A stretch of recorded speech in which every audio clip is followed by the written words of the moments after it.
Assalamualaikum warahmatullahi wabarakatuh. Salam sejahtera bagi kita semuanya. Om Swastiastu, Namo Buddhaya, salam kebajikan. Bapak, Ibu, dan saudara-saudara sebangsa dan setanah air. Saya ingin menyampaikan satu hal yang sangat penting bagi keselamatan kita semuanya. Seperti kita ketahui, pandemi COVID-19 dalam beberapa hari terakhir ini berkembang sangat cepat karena varian baru yang juga menjadi persoalan serius di banyak negara. Situasi ini mengharuskan kita mengambil langkah-langkah yang lebih tegas agar kita bersama-sama dapat membendung penyebaran COVID-19 ini. Setelah mendapatkan banyak masukan dari para menteri, para ahli kesehatan, dan juga para kepala daerah, saya memutuskan untuk memberlakukan PPKM darurat sejak tanggal 3 Juli hingga 20 Juli 2021, khusus di Jawa dan Bali.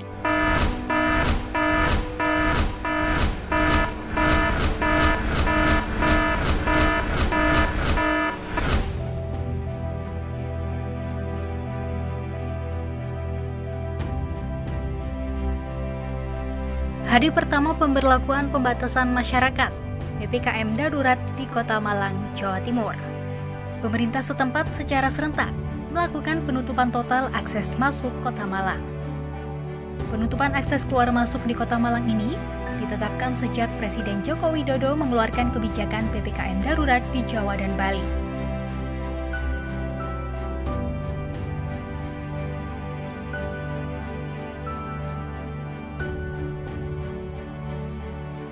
Kebijakan yang dirasa mewakili keadilan bagi seluruh rakyat Indonesia, tapi malah menyita ruang gerak yang ada. Dipaksa hidup sehat di negara yang sedang sakit. Masyarakat dituntut bertindak adil kepada sesama, tapi penguasa lupa. Ada tanggung jawab kepala rumah tangga untuk tetap menghidupi keluarganya. Harapanku pupus dengan sengaja. Tuhanan yang Maha Esa. 2. Kemanusiaan yang adil dan beradab. 3. Persatuan Indonesia. 4. Kerakyatan yang dipimpin oleh hikmah, kebijaksanaan dalam permusyawaratan perwakilan. 5. Keadilan sosial bagi seluruh rakyat Indonesia.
Semua hal yang diambil dirasa mampu untuk mengendalikan penyebaran wabah ini.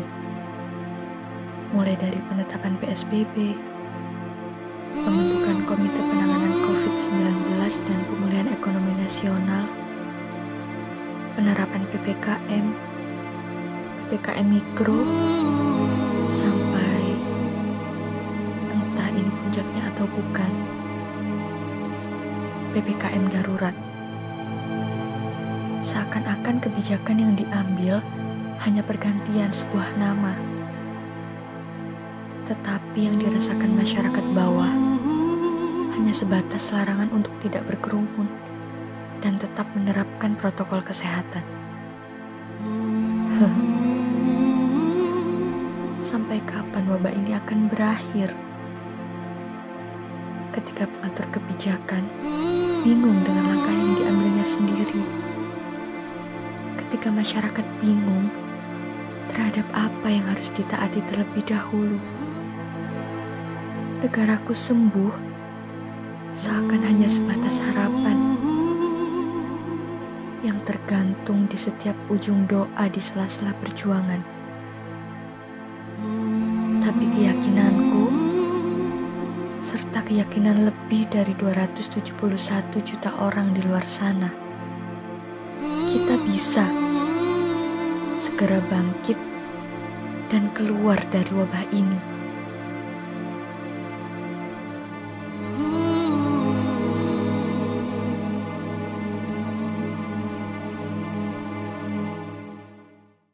Assalamualaikum warahmatullahi wabarakatuh. Jadi data update COVID Kota Malang pertanggal 13 Juli 2021, kasus terkonfirmasi mulai dari awal tahun 2020 bulan Maret sampai hari kemarin itu sebesar 7.828. Kemudian untuk yang sudah sembuh itu sebesar 6.358, sehingga angka kesembuhan Kota Malang per tanggal 13 Juli 2021 sebesar 81,2%. Dari yang terkonfirmasi sebanyak tersebut, yang sudah meninggal itu adalah 687. Jadi kita ulangi 687, sehingga angka kasus kematian di Kota Malang itu sebesar 8,7%. Kasus aktif yang masih di dalam pantauan itu sebesar 783. Kita ulangi 783, sehingga secara persen kasus aktif di Kota Malang itu adalah 1%. Ini kondisi terakhir update data yang ada di Kota Malang untuk kasus COVID-19.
Betapa banyak lagi korban yang akan ditumbangkan. Seakan ketika pasien dirujuk dan masuk rumah sakit, ia akan meninggal. Entah itu hanya pengaruh media yang terlalu menggembur-gemburkan kematian suspek COVID, atau memang itu fakta yang terjadi. Kebenaran tentang hal ini semua dikembalikan kepada Tuhan sebagai pemangku kebijakan yang sesungguhnya. Kekhawatiran masyarakat sekarang bukan lagi bahayanya penyebaran virus ini, tetapi betapa bahayanya tulang punggung keluarga yang tak dapat membawa sedikit rezeki untuk kembali membuat asap dapur mengepul dan aplikasi belajar anaknya berjalan normal.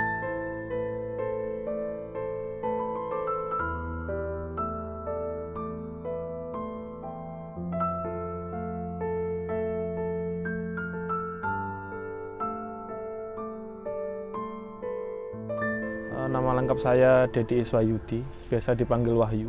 Kalau saya berusaha di bidang warung kopi, kondisinya sangat sulit. Jadi kita akan bergerak di bidang warung kopi yang biasanya lebih ngomongkan ngumpul-ngumpul, lebih ngomongkan ngopi bareng bersama teman-temannya. Tapi karena ada PPKM ini, kita dipaksa take away. Dan karena pemerintah juga tidak memberi wanti-wanti untuk kita sebulan lagi PPKM gitu. Jadi kita nggak yang benar-benar siap menghadapin PPKM ini. Jadi walaupun kita melakukan promo di wilayah takeaway juga hasilnya nihil. Kalau ngomong omset, kita mungkin hampir tinggal 10% lah dari omset normal, kalau nggak 5%. Jadi yang kita mau gaji teman-teman karyawan juga sangat nggak mungkin. Untuk mem-PHK mereka juga sangat tidak mungkin. Jadi biasanya kalau kita sepakat sama teman-teman itu untuk ini, apa yang kita dapat dari takeaway itu biasanya 30.000 sampai 50.000 kita buat makan bareng itu aja. Ya, sebenarnya pemerintah jual harapan sih. Jadi kita itu selalu berharap bahwa PPKM darurat itu tidak akan pernah diperpanjang. Jadi kita sudah, mungkin ya ini kita ikut, kita bersabar, kita sama-sama lapar bareng untuk mensukseskan ini. Cuma ya tidak ada kepastian itu, tapi kita masih percaya bahwa pasti tetap ada. Kita juga sudah keluar modal banyak, kita sudah nggak punya pilihan lain, tabungan sudah nggak ada untuk usaha lain. Ya mau nggak mau ya begini, kita tetap optimis bahwa ini akan selesai dan tetap akan ada harapan, itu aja. Kita buka hanya boleh sampai jam 8, terus tidak boleh dine-in, tidak boleh menyediakan tempat duduk, sama harus tempat antri pelanggan itu walaupun nggak ada yang antri ya itu harus ada jarak, sama ada tempat cuci tangan, itu aja. Saya pernah sekali kena. Jadi waktu itu kita kan sudah sepakat sama teman-teman bahwa oke, kita kerja sampai jam 8 dan kita nggak terima dine-in gitu. Terus waktu itu saya sudah pulang, saya sudah istirahat sebagai owner dan manajemennya. Ternyata teman-teman masih ada yang menerima dine-in, yang jaga. Kebetulan itu temannya sendiri sebenarnya.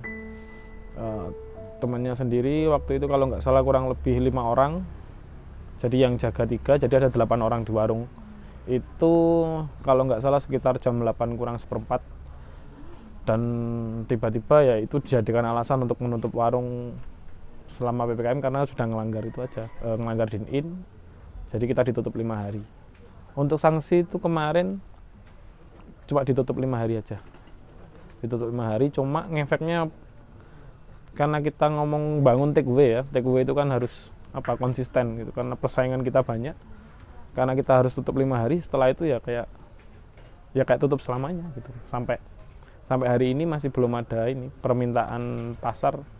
Paling 1 hari dari Gojek, Grab cuma 1 atau 2 aja. Gimana ya, sebenarnya kalau ngomong PPKM darurat ini sebenarnya kan sama halnya kayak karantina kesehatan. Kalau ngomong hajat hidup orang banyak ini sebenarnya juga harus ditanggung oleh pemerintah. Walaupun kita nggak makan, dalam artian nggak makan harus 3 kali sehari, kita cukup makan 1 kali sehari itu sebenarnya sudah cukup untuk teman-teman warung kopi. Terus Ya yang saya sesalkan kenapa harus hanya ada hukuman gitu. Selama PPKM mulai awal, mulai PSBB, siapapun yang melanggar tidak pernah selalu ada hukuman, tapi tidak pernah ada reward untuk yang taat dan patuh. Kita juga nggak pernah ada stimulus untuk kemudian setelah tutup gimana caranya ngangkat penjualan lagi gitu. Jadi saya rasa ya pemerintah hanya sekedar cuci tangan gitu atas apa yang kalau dulu mungkin kita ngomongkan dulu, kenapa nggak di lockdown lebih awal, kenapa nggak ketat di awal, kenapa kita masih dikasih harapan new normal apa, habis itu PPKM, habis itu Nataru, habis itu darurat, habis itu apa lagi, itu yang membuat kita sebagai pengusaha bener-bener nggak merasa aman dalam berusaha gitu aja. Kita hampir sama, kecuali waktu Pemira kepala daerah itu lumayan gitu. Saya kira waktu itu sudah kayak bebas gitu dari COVID. Jadi oke, karena kita sudah PSBB 3 bulan, kita sudah PPKM dan new normal berapa bulan, kalau nggak salah itu sekitar 5 atau 6 bulan. Karena kita 9 bulan diperlambat, ada perlambatan untuk pendapatan, kita harus mengembalikan sewa yang tidak mungkin sewa kan harus dibayar di awal ya, sewa sudah kita bayar.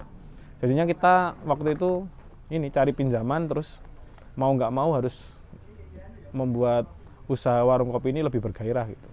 Dan ternyata langsung dipotong sama Nataru.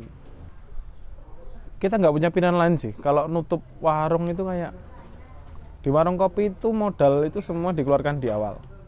Jadi kita nggak punya nggak punya itu menjadi opsi sangat terakhir gitu. Jadi kalau boleh ngomong mungkin melawan itu akan menjadi opsi kedua terakhir sebelum kita nutup warung. Mungkin itu. Kalau bisa pemerintah itu yang lebih jelas aja gitu. Kalau bikin aturan. Terus ya tolong diambil konsekuensi logisnya gitu. Ketika harus nutup warung, nggak semua warung kopi itu punya simpanan gitu, atau mungkin punya dana lebih. Jadi kadang ada yang baru buka, kadang ada yang masih baru bangun, baru nata ulang gitu, uangnya sudah habis, terus tiba-tiba langsung oke, minggu depan kita PPKM gitu. Ya kita yang nggak siap banget gitu. Kalau bisa lebih terencana itu mungkin lebih bagus. Kalau ngomongkan lagi ya usaha-usaha seperti kita ini tolong dibantu gitu. Dan cuma jangan ngambil ini aja, jangan ngambil pokoknya awakmu tutup, lek gak tutup, kalau nggak tutup saya hukum gitu. Itu kayak kita hidup di zaman penjajahan aja. Kita juga nggak pernah diajak bicara sekalipun sama pemerintah. Jadi kayak bener-bener kita ya nggak diperhitungkan, kita nggak kayak ya pokoknya ini aturannya kamu harus gini, nggak pernah sekalipun diajak bicara. Padahal kalau kita mau diajak bicara, kita bisa cari solusi tengahnya aja. Atau minimal keluh kesah kita didengar, itu aja sih. Nama saya Ibu Ria, saya pedagang warung nasi campur di wilayah Dieng, di dekat kampus Unmer. Kalau dari angka penjualan sangat-sangat menurun drastis, Mas. Yang untuk saat ini, kalau yang kemarin-kemarin anggaplah kalau tak persentase itu masih 60, 50. Kalau yang sekarang itu kita ukurannya masak nasi aja kadang 2 kilo sampai sore gini enggak habis. Biasanya 5 sampai 7. Sekarang 2 kilo enggak habis. Jadi sampai sore gini barulah sisa sedikit ya. Kalau untuk makan ikut sini, Mas, ikut warung. Kalau untuk makan insya Allah masih cukup. Tapi yang tidak cukupnya itu untuk tanggungan. Jadi, kalau untuk bayar untuk bayar cicilan, untuk bayar angsuran tidak cukup, sama sekali tidak cukup. Jadi ya itu yang bikin pusing. Dampaknya yang terasa itu. Kalau makannya mungkin masih bisa lah, kita buat makan masih bisa. Gini ya, Mas, kalau PPKM yang merata. Jadi dampaknya itu kalau untuk kita masyarakat UMKM ini atau masyarakat bawah itu yang total gitu loh, Mas. Jadi kita dipaksa untuk ikut aturan Tapi masalah kita kayak tanggungan kayak apa itu gimana solusinya gitu loh. Kita bukannya ndak mau apa ya, sekali lagi ndak mau ingkar bayar angsuran atau tanggungan, tapi kalau kondisinya seperti ini kita ndak ada kemampuan, terus kita mau buat apa? Masa lucu Mas saya minta pemerintah untuk bayarkan hutang saya, kan juga lucu, hutang saya, cuma saya bisa seandainya usaha berlancar seperti biasa bisa. Cuma untuk sekarang ini saya anggap tidak merata, namanya tidak merata. Harus tutup. Ada yang baru datang habis maghrib harus tutup. Jadi sekarang daripada menghindari hal itu, jam 4, jam 5 saya tutup. Tidak bisa full lagi jualan. Sudah yang datang sudah berkurang banyak, tutupnya pun kita lebih awal. Ya sudah, Mas bisa dibayangkan sendiri penghasilannya. Nah, jadi saya harapkan yang bikin peraturan itu tahu yang di bawah itu yang dirasakan itu apa. Jangan hanya membatasi gitu loh. Tapi tolong kita diberikan solusi juga gitu loh. Jangan hanya dibatasi tapi berilah solusi. Bantuan dari pemerintah kemarin ada pemberitaan turun tapi katanya bergilir. Kebetulan yang untuk giliran saya belum, tapi sebagian ada yang sudah. Yang 300.000. Jujur Mas, kalau 300.000 itu untuk belanja 1 hari kita belanja gitu. Banyak. Jadi ngutang banyak. Jadi enggak hanya satu. Jadi anggaplah belum ada pelaris. Kalau orang Jawa belum ada pelaris, terus beli. Belum ada pelaris kan, anggaplah belum ada uang untuk kembalian, dia bayar pakai uang 100.000. Tak suruh bawa dulu, aku ngutang juga. Akhirnya ya kalau seperti itu sering Mas. Namine sinten? Pak Nyuadi. Asale? Sumber Manding Wetan. Mriki sarjana apa, Pak? Lalapan. Atas nama Cak Nori. Ya. Yo penurunan yo duwe apa itu pengurangan ya apa itu yo iya saiki wong dodolan wayahe lek normal iku 1 sak saiki paling banter 8 kilo. Le masalah mangan gak oleh ning kene dikokon bungkus. Yo jagongan gak oleh. Jadi lek ono jagongan minimal wong 5, tapi jaga jarak harus pakai masker. Ya apa ya, tapi aku ya menurut pemerintah tapi biar pemerintah kon tutup jam 8, ya aku ya manut ae. Tapi terus terang ae, aku anjene ya pengeluarane akeh duwe ketanggungan, mari ngono. Saiki ya biar pemerintah dikon tutup jam 8, ya jam 8 aku tutup. Nek ana obrakan aku ya terpaksa sih terus sampai jam 12, jam 1. Ya kuwatir ae. Tapi aku ya munggono pas gak kuwatir ya terus ae ngono. Wong saiki aku anak buah tak kurangi kabeh. Saiki ya tak lereni kabeh. Gale pemasukan kurang. Jadi kondisi saat ini adanya PPKM darurat di mana masyarakat sepertinya sudah mulai ada kejenuhan secara psikologis. Bagaimana pusat-pusat layanan seperti mal, seperti pembatasan PKL, pembatasan tempat beribadah yang awalnya ditutup, yang kemudian dibuka lagi ini ada kegeraman-kegeraman bagi publik yang bagaimana pemerintah untuk menangani pelaksanaan kedaruratan COVID-19 ini cenderung parsial, tidak sistemik dan terorganisir dengan baik. Kala itu, bagaimana PSBB dilakukan? Masyarakat juga tidak menikmati hasil dari pelaksanaan PSBB tersebut, yaitu menurunnya angka kematian atau meningkatnya kesembuhan bagi masyarakat yang terkontaminasi oleh COVID.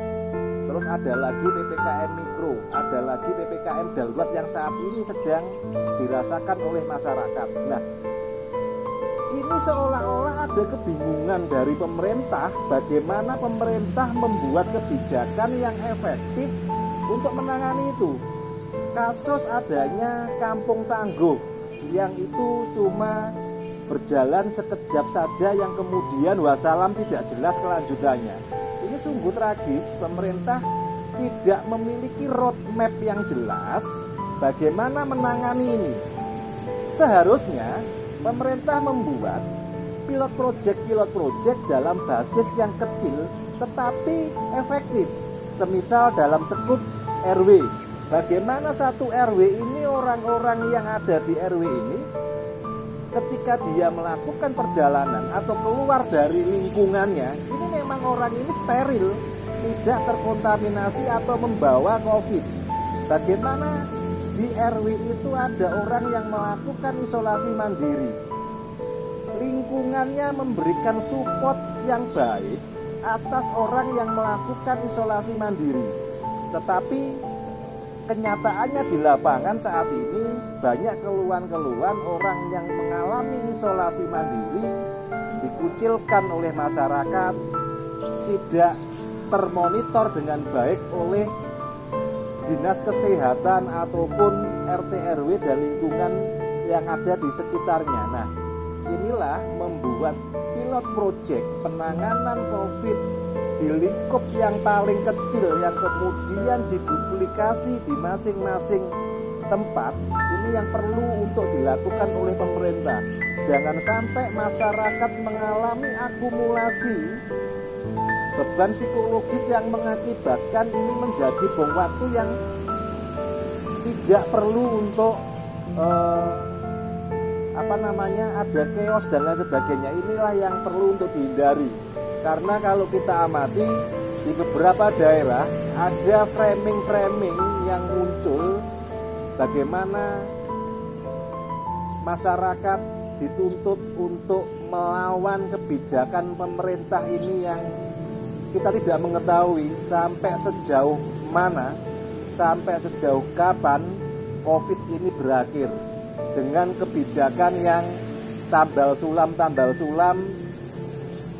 cuma hanya sekedar ganti-ganti nama, sumber daya anggaran, sumber daya kebijakan, sumber daya potensi-potensi yang ada di masyarakat. Inilah yang perlu untuk dikonsolidasi dengan baik. Awal-awal PSBB pemerintah Kota Malang mengorganisir relawan-relawan untuk bahu-membahu dengan pemerintah menangani COVID. Tetapi selanjutnya tidak jelas. Dan saat ini pemerintah juga kebingungan lagi dengan relawan untuk pemakaman, relawan untuk pemulasaraan jenazah. Pemerintah membuka ruang untuk relawan pemakaman, membuka ruang untuk bagaimana menangani korban COVID yang meninggal ketika rumah sakit di Kota Malang sudah mulai penuh. Dan ini ada beberapa keluhan publik, keluhan masyarakat ketika membutuhkan oksigen juga mengalami kelangkaan. Mengapa pemerintah tidak mengkonsolidasi potensi-potensi masyarakat ini untuk melakukan langkah-langkah preventif, edukasi yang diperkuat, bagaimana memakai masker, bagaimana memiliki hand sanitizer yang ini dibawa bekal kemana-mana, bagaimana jimpitan bahan pokok ataupun vitamin yang ada poskonya sehingga masyarakat dengan mudah mengakses kebutuhannya dengan baik. Yang belum terkonsolidasi dengan baik, roadmap penanganan COVID ini harus jelas. Inilah yang mengakibatkan masyarakat berpikir tambal sulam kebijakan kejenuhan, beban psikologis masyarakat semakin tinggi, sehingga jangan heran muncul ajakan-ajakan provokatif untuk melawan kebijakan negara ini. Kita tidak menginginkan negara chaos, kita menginginkan penanganan COVID yang sistemik, terstruktur, dan masif dengan adanya guidance roadmap penanganan COVID ini yang lebih baik tersosialisasikan kepada masyarakat yang lebih baik pula. Ketika masyarakat tidak mampu menikmati, tidak mampu melihat progres yang baik atas kebijakan yang telah dibuat masyarakat, tentunya beban psikologis yang semakin berat, dan ini akan menyimpan bom waktu yang tidak kita inginkan. Jangan sampai ada perlawanan masyarakat untuk menggugat, untuk melawan pemerintah karena ada dugaan terbangun opini di masyarakat pemerintah tidak mampu menangani COVID ini dengan baik, sehingga membuka ruang dialog yang luas kepada masyarakat bagaimana seyogyanya pemerintah bersama semua komponen menangani COVID inilah yang perlu untuk difasilitasi dengan baik, sehingga akumulasi ini tidak menjadi bom waktu bagi masyarakat ke depannya. Assalamualaikum warahmatullahi wabarakatuh. Nama saya Muhammad Fajri Asofi, bisa dipanggil Fajri. Saya sebagai mahasiswa di salah satu kampus swasta di Kota Malang. Ada beberapa kebijakan yang dikeluarkan oleh pemerintah untuk merespon adanya virus pandemi COVID-19. Waktu itu masyarakat Indonesia sudah mulai khawatir dengan pemberitaan di media sosial, utamanya pemberitaan tentang virus yang sangat mematikan ini. Kemudian, pemerintah pusat Republik Indonesia mengeluarkan kebijakan PSBB atau pembatasan sosial berskala besar di situ, dengan seluruh kegiatan masyarakat dan mobilitas masyarakat itu dibatasi. Artinya di sini selanjutnya akan ada aturan-aturan baru untuk menangani kasus merebaknya virus ini. Kemudian ada beberapa sebutan-sebutan lagi, mulai dari PPKM, PPKM Mikro, terus kemudian ada PPKM Darurat yang hari ini sangat benar-benar dirasakan oleh masyarakat kecil, utamanya dengan perekonomian kelas menengah ke bawah. Artinya dari beberapa kebijakan itu saya ingin lebih fokus kepada di Kota Malang. Karena kenapa? Mungkin ada beberapa data yang ingin juga saya sampaikan dari kebijakan yang dikeluarkan oleh pemerintah pusat, akan tetapi saya ingin lebih fokus kepada Kota Malang, utamanya di bawah regional wilayah Jawa Timur. Kalau dari beberapa kebijakan yang dikeluarkan oleh Kota Malang tersendiri, di sini memang ada beberapa kebijakan yang menurut kami selaku mahasiswa atau masyarakat ya, akan tetapi perbedaan kami hanyalah kami menempuh pendidikan, tapi masyarakat di sini yang tidak memiliki kekuatan, terus terang ini kami sampaikan dari mahasiswa, itu tidak bisa kemudian menyampaikan pendapatnya. Contoh semisal ada beberapa masyarakat yang memang sangat tertekan, baik itu yang PKL ataupun utamanya pengusaha-pengusaha yang bergantung kepada UMKM, contoh seperti kafe, kemudian ada home industry dan yang lain-lain. Nah, bantuan sebesar 300.000, mohon maaf, ini bukan kemudian kami mengatakan tidak cukup. Akan tetapi ini sangat tidak sinkron dengan kebutuhan masyarakat di setiap harinya. Dengan terhitung mulai dari tanggal 2 Juli sampai dengan tanggal 20 Juli itu adalah 13 hari. Yang kemudian ada lagi Inmendagri yang dikeluarkan untuk perpanjangan PPKM darurat. Akan tetapi di sini namanya PPKM level 4. Ada juga nanti PPKM level 3, utamanya di Jawa Bali. Karena Kota Malang ini termasuk Jawa Timur, maka kemudian hanya ada perubahan nama saja dari kebijakan yang dikeluarkan. Akan tetapi tidak ada inisiatif untuk menampung keluhan masyarakat dari dampak kebijakan yang diberikan. Saya kembali lagi kepada benang merah yang saya sampaikan di awal tadi. Perlu ada penyelarasan antara penanganan pandemi COVID-19 dengan pemulihan ekonomi masyarakat. Nah, ini yang tidak diperhatikan. Hematnya dari mahasiswa, bapak-bapak dan tuan-tuan sekalian, mahasiswa di sini melihat mending diberlakukan satu kali kebijakan, entah itu lockdown 1 bulan, akan tetapi silahkan dijamin kebutuhan masyarakatnya. Kalau dari beberapa data Bapak yang ingin juga kami sampaikan selaku mahasiswa, terhitung 1 bulan, kebutuhan minimal yang perlu dicukupi ini dari sektor makanan saja ya, berbeda lagi dengan sektor yang lain seperti cicilan atau yang lain-lain. Itu masih belum terhitung pada ranah itu. Tapi ini masih pada kebutuhan pokok yang harus dipenuhi, yaitu makan di setiap harinya. 300.000 itu sangat tidak cukup.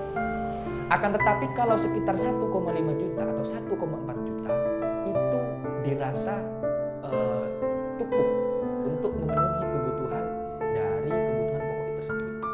Nah, itu mungkin yang juga perlu diperhatikan. Artinya bansos diturunkan, BLT juga diturunkan dengan nominal yang demikian. Bukan berarti kami merasa bahwa kurang, kata kurang itu kami tidak mensyukuri. Akan tetapi posisi itu kita sinkronkan juga dengan kebutuhan makanan, kebutuhan minuman, dan yang lain-lain yang perlu kita lengkapi di setiap harinya.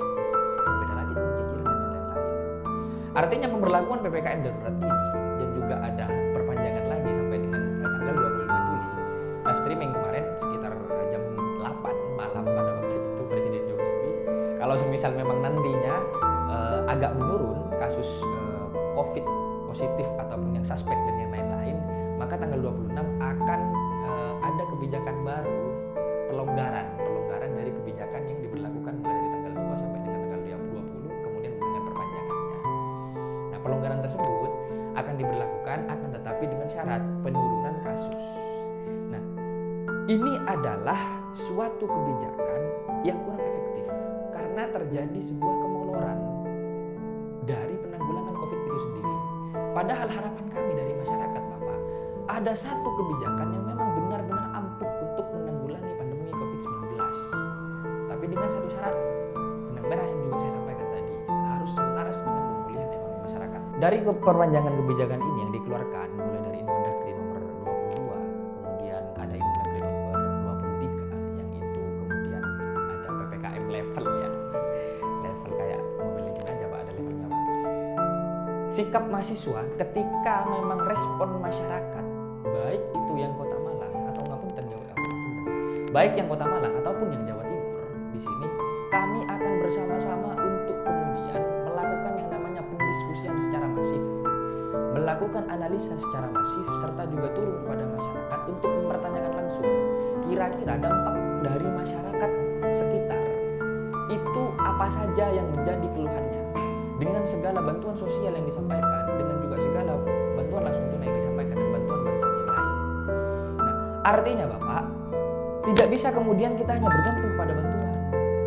Karena pada sektor usaha yang bergantung, masyarakat yang bergantung kepada KMUM, meskipun usahanya ditutup atau yang buka pada malam hari, itu tetap membayar uang sewa. Dari beberapa data yang kami dapatkan, ketika yang buka jam 5 sore atau jam 6 sore, itu bahkan tidak mendapat pelanggan sama sekali. Akan tetapi sewa tempat itu tetap berjalan. Itu masih belum kebutuhan pokok yang perlu dipenuhi. Artinya perlu ada satu kebijakan yang memang benar-benar ampuh. Harapannya adalah Kota Malang sendiri harus memunculkan kebijakan tanpa bergantung kepada pemerintah pusat. Nah, ini merupakan sebuah kemandirian dari pola pikir. Kota Malang adalah kota pendidikan. Kota Malang dengan puluhan kampusnya, Kota Malang dengan ribuan atau bahkan jutaan mahasiswanya, perlu juga dimintai pendapat bagaimana kemudian Kota Malang ke depan berbicara tentang penanganan pandemi COVID-19. Kami sebagai mahasiswa pastinya akan mendukung apapun kebijakannya, asalkan itu memang benar-benar bisa dipertanggungjawabkan oleh pemerintah Kota Malang sendiri. Utamanya pro terhadap masyarakat, bukan hanya masyarakat yang menengah ke atas, tapi juga masyarakat yang menengah ke bawah. Ini perbedaan kelas yang perlu dipahami, Bapak, dari kebijakan yang sampean berikan kepada kami. Kami dari mahasiswa ingin menyampaikan bahwa ketika pendapat sudah mulai dibungkam, kemudian suara sudah mulai tidak didengarkan, maka hanya ada satu kata, lawan.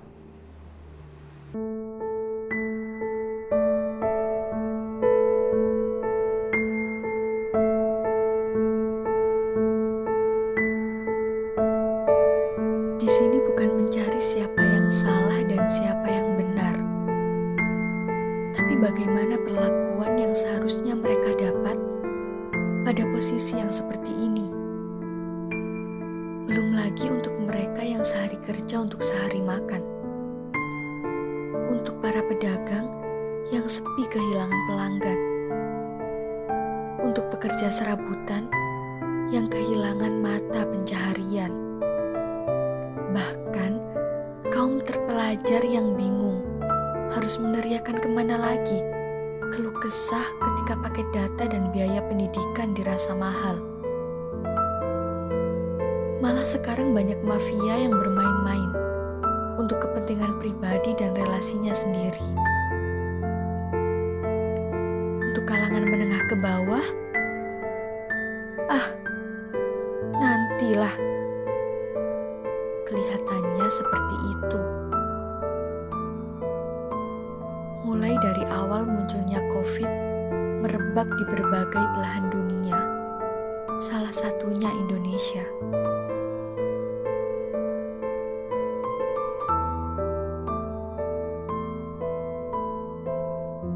Dari Maret lalu saya udah ngomong dalam rapat, ini begitu ada COVID, ini ujung-ujungnya jualan obat, jualan vaksin. Habis ini ya, karena sekarang udah bukan masanya APD. Nanti habis ini obat, rame. Habis obat, nah ini kan jago ekonomi nih, menterinya. Ayo, wamennya BUMN, pasti ditaruh buat begitu dah. Habis ini stunting, udah tahu nih, udah dipola kayak begitu kesehatannya nih untuk dagang. Saya cuma ingatin nih, sama Adinda Menteri nih, saya masih udah gue panggil Dinda. Ya, negara tidak boleh berbisnis dengan rakyatnya loh. Tidak boleh. Sekarang muncul lagi hal-hal yang membuat masyarakat muak dan merasa kesal. Kunjungan Presiden Joko Widodo ke Nusa Tenggara Timur, khususnya di Maumere, Kabupaten Sika, Selasa kemarin, menuai perhatian publik. Di tengah pandemi virus corona, warga diimbau untuk mencegah kerumunan. Warga sudah menunggu Jokowi sejak pagi. Meski dilarang merapat, warga nekat menerobos motor pas pampres dan aparat keamanan.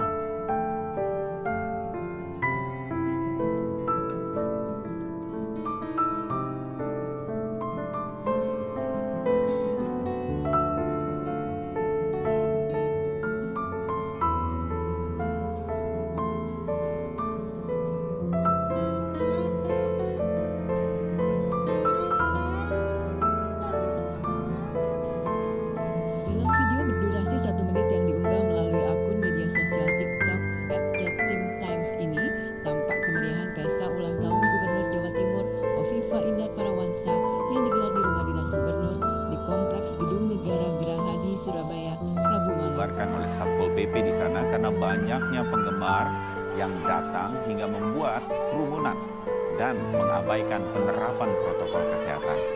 Tanpa mengindahkan protokol kesehatan atau prokes di tengah pandemi COVID-19, ratusan penggemar artis Rizky Bilar berkerumun hingga juga membuat kemacetan lalu lintas. Mereka antusias ingin menyaksikan pembukaan restoran idola mereka yang ada di Jalan Tanjung Duren Raya, Grogol, Petamburan, Jakarta Barat. Dalam acara tersebut tampak Sutiaji dan keluarganya mengenakan masker.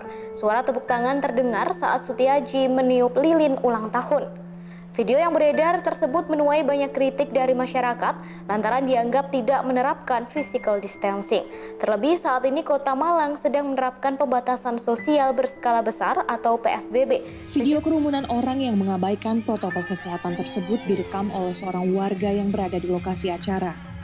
Dalam rekaman tersebut, terlihat kerumunan warga yang didominasi kaum perempuan berjoget diiringi musik organ tunggal tanpa menjaga jarak, dan sebagian tidak. Perlu kami jelaskan seluruh para pemirsa, bedanya PPKM darurat dengan PSBB.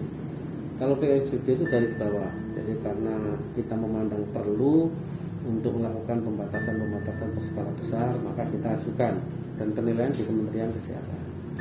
Tapi kalau PPKM darurat ini adalah penilaian dari pusat, instruksi dari pusat. Mau tidak mau harus kita laksanakan. Ya. Kenapa? Ya tentu dari pemerintah pusat sudah mempunyai pertimbangan. Dan termasuk di Malang Raya, di Jawa dan Bali ini kan dilaksanakan PPKM darurat semua. Jadi zona merah dengan zona oranye, nah ini kena semua. Atau istilahnya adalah level 4 dengan level 3 udah kena semua. Karena memang kami mengusulkan tidak mau kalau nanti mungkin hanya Malang Raya, Surabaya Raya dan Madiun Raya, sebenarnya dulu ada PPKM mikro itu. Jadi kalau urusan pandemi ini mesti harus menasional Jadi paling tidak orang mobilitas orang tertinggi itu yang didulukan. Alhamdulillah rupanya direspon oleh pusat bahwa dilaksanakan di Jawa dan sehingga Malang termasuk di dalamnya. Mau tidak mau Malang juga mengikuti PPKM. PPKM darurat untuk peraturannya apakah lebih ketat atau sama? Saya kira sama di Mendagri itu mestinya lebih ketat ya sesungguhnya ya. Mall tutup, terus jam 8 harus tutup semua.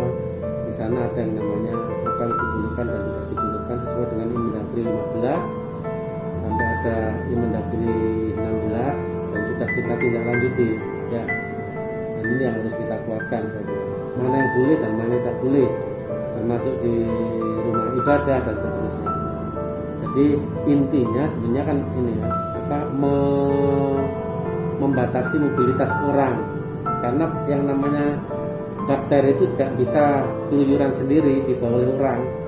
Ketika orang tidak pakai masker, terus dia ada sesuatu yang dikeluarkan, maka yang lain tertular dan seterusnya dan inilah yang sehingga ketika mobilitas orang itu berhenti total dalam waktu tertentu, maka insya Allah ya pandemi ini akan bisa selesai. Sanksinya kita ngikuti bahwa sanksi bagi mereka yang melanggar ikut pada undang-undang karantina kesehatan. Di sana udah detail ya. Mana yang asalnya tidak boleh buka terus buka ya, nanti sanksinya sudah tidak peraturan daerah, peraturan wali kota atau perda atau perwal ya, atau pergub tidak, tapi yang dipakai adalah ini undang-undang tentang karantina kesehatan. Di sana sudah aturannya Mas, sudah ada aturan jelas. Tentu pendekatannya pertama kan setiap yang namanya upaya untuk mendisiplinkan orang itu ya pendekatannya humanis, persuasif awalnya, tapi ketika sudah melanggar berkali-kali maka dilakukan sanksi. Kalau yang namanya penilaian keberhasilan itu bukan di hari jalan. Jadi kita lihatnya nanti PPKM mikro ini tahap awal tidak bisa nanti dinilai PPKM hasilnya itu nanti setelah 5 hari, 10 hari setelah pemberlakuan PPKM darurat baru bisa dinilai. Kita lihat, saya punya keyakinan bahwa pasti nanti ada hasilnya.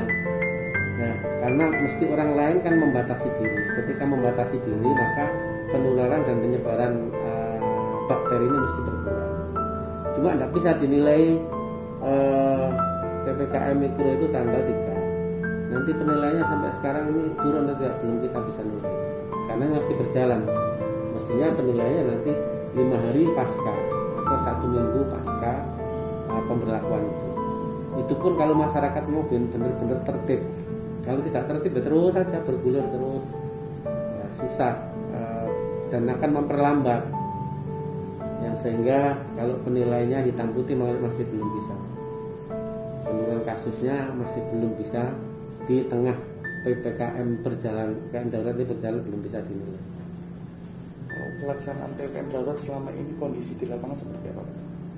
Ya kondisi sosialnya atau kondisi apa? Kondisi ekonomi jelas menurun.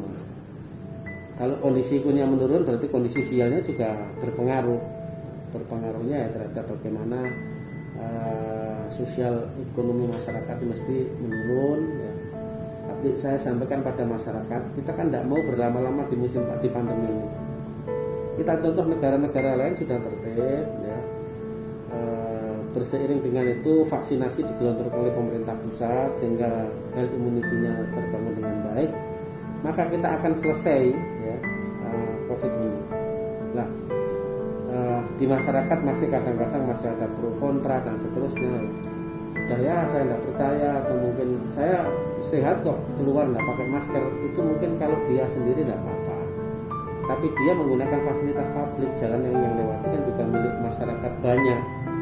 Ya mestinya bagi yang beragama Islam itu ada kaidah la dzarara wa la dirara. Kamu jangan menyakiti dan jangan tersakiti. Jadi kita itu tidak mau tersakiti oleh orang lain, maka kita juga jangan nyakiti orang lain. Seandainya dia bilang oh enggak apa-apa, saya enggak pakai masker itu enggak apa-apa, kok ternyata dia terpapar seandainya, nanti orang ini kan semakin banyak orang yang kena. Atau dia bilang demikian, ya mohon mungkin jangan pakai fasilitas umum. Ketika dia keluar ya ikuti yang namanya kaidah-kaidah yang memang ini adalah fasilitas umum. Ya harus orang di luar itu bermacam beragam pendapat, ya kita ikuti. Karena masyarakat harus tertib lah. Walaupun masuk zona hitam, untuk PPKM daruratnya apakah diperpanjang atau? Zona hitamnya itu bukan dari segi penambahan kasus, tapi dari jumlah kerumunan dan mobilitas orang. Jadi perpanjang dan tidak. Saya mulai awal setiap PSBB dan seterusnya, saya sebetulnya tidak menghendaki untuk diperpanjang ya. Jadi saya tidak menghendaki diperpanjang tidak, itu bergantung kita semua. Kami mudah-mudahan berharap bahwa itu tidak akan ada perpanjangan kalau kita memang tertib. Ya. Kalau tidak tertib, ya yang menilai kan dari pusat. Saya kira kalau kita udah konkret mas, langkah-langkah kita ada langkah-langkah promotif, ada preventif, ada kuratif, ya. Terus itu kita gencarkan, kita kuatkan, dan mudah-mudahan masyarakat juga paham kalau realnya sudah dalam SE itu jelas apa yang harus kita lakukan bersama, dan tindakan pemerintah kota tentu disesuaikan dengan regulasi.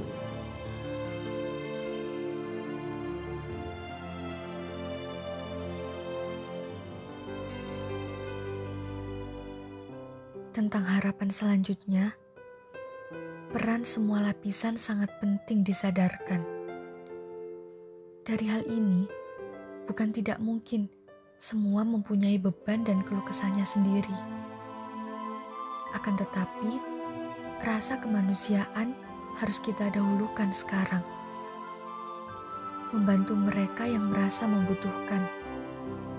Memudahkan mereka yang dirasa kesulitan. Dan tentang kebijakan yang sudah-sudah, tidak mungkin dapat menyenangkan satu atau dua golongan saja. Bukan berarti kita membiarkan semuanya tanpa pengawasan. Yang terpenting sekarang adalah pemulihan bagi kesehatan dan keselamatan semuanya. Mari bersama saling menjaga dan melindungi orang-orang terdekat di sekitar kita. Kita tidak bisa berharap uluran tangan yang jauh bisa sampai ke kita. Tapi, uluran tangan orang yang terdekat kita pasti akan mampu sedikit meringankan. Cepat sembuh negeriku. Kita dan berjuta rakyatmu ingin mewujudkan sedikit harapan.